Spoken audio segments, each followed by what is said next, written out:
नमस्कार, मैं हूं डॉक्टर शैलेश मोदनवाल। श्रेया ज्योतिष केंद्र में आप सभी का हार्दिक स्वागत करता हूं।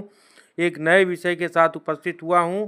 आज करवा चौथ व्रत की जो कथा है उसका वर्णन करते हैं। यह कथा श्री वामन पुराण में उल्लिखित है।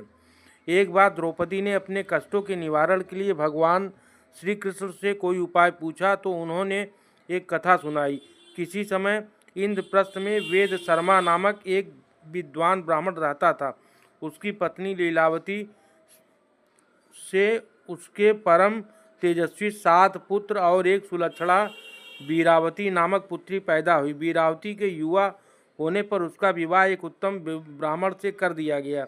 जब कार्तिक कृष्ण चतुर्थी आई तो वीरावती ने अपनी भाभियों के साथ बड़े प्रेम से यह व्रत शुरू किया, लेकिन भूख प्यास से पीड़ित होकर वह चंद्रोदय के पूर्व ही बेहोश हो गई। बहन को बेहोश देखकर सातों भाई व्याकुल हो गए और इसका उपाय खोजने लगे।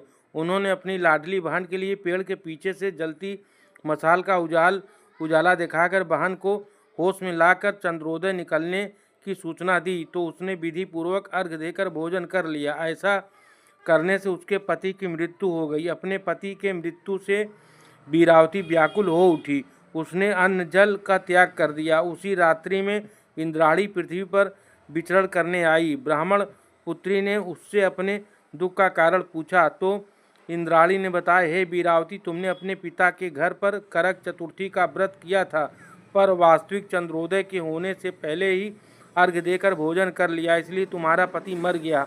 अब उसे पुनर्जीवित करने के लिए विधि पूर्वक उसी करक चतुर्थी का व्रत करो। मैं उस व्रत के ही पूर्ण प्रभाव से तुम्हारे पति को जीवित करूंगी।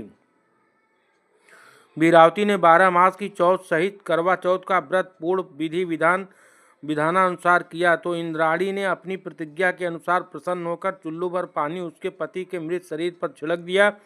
ऐसा करते उसका पति जीवित हो उठा। घर आकर वीरावती अपने पति के साथ वैवाहिक सुख भोगने लगी। समय के साथ उसे पुत्र, धन, धान्य और पति की दीर्घायु का लाभ मिला।